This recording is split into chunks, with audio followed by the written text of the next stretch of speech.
the highlights for me were talking about golden rule and focusing on challenges, focusing on outcomes, and focusing on to whom did does this performance or outcome matter. And maybe you can elaborate a bit on that as well, Doug, because I think this is really powerful, the Okay. concept that you brought us. So, just a couple of things I would say, and then again, any questions.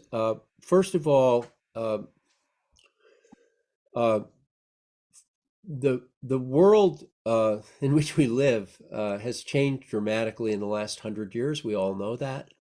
Um, I think there's legacy thinking that hasn't adjusted completely, but a huge percentage of people, not 100%, a huge percentage of people live in a world that's defined by markets, connecting networks like the platforms, societies, uh, organizations, and purpose networks, which are different from connecting networks, individuals, friends, and family. So one way we can think about it is the world in sort of three levels. They're all overlapping and interconnected, but there's this large, giant level of markets. Let's say there's the individual level with friends and family, and then there's this middle level of organizations and purpose networks.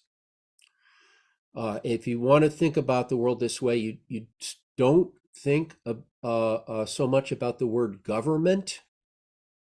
You think about government organizations and networks, purpose networks. Government is another societal abstraction. Markets is an abstraction. Again, all very important.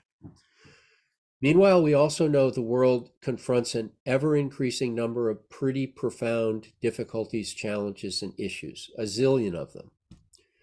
Uh, and when you think about anything from climate change to healthcare and so on, inequalities and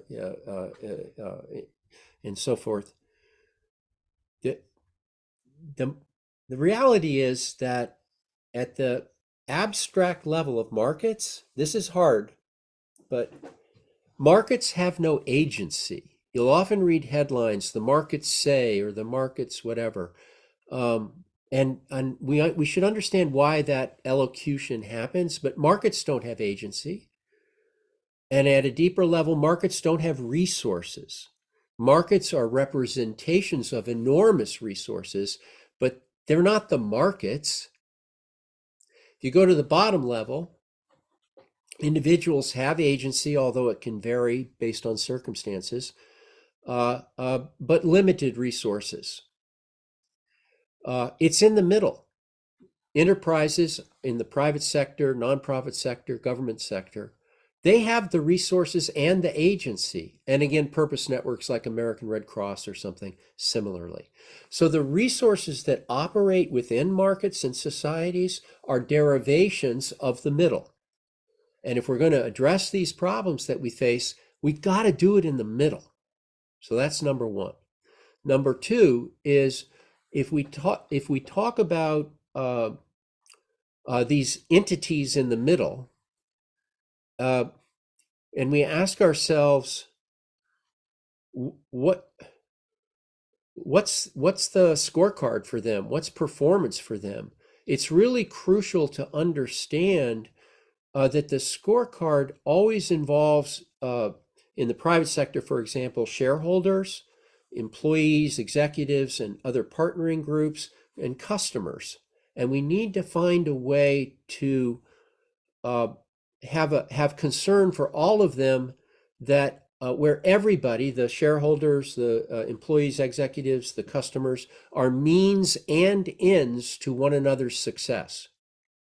Nobody's just a means to somebody else's ends. That violates the golden rule.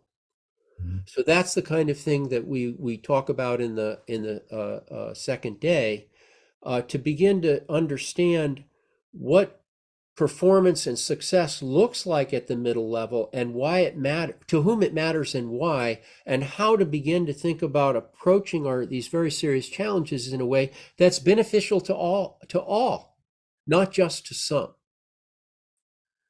And so much of what has happened since the late 1970s going forward is a self-fulfilling prophecy of that not happening because of shareholder value fundamentalism and other related phenomenon. We need to come back to a blended an equivalent means and ends approach to what a scorecard for success at the middle level looks like, so that when we address these challenges, we can answer what success looks like in ways that are effective for everybody. And that's what we really are going over in the second day. And then as we move forward with challenges, and we ask what success looks like against challenges, we want to apply that thinking.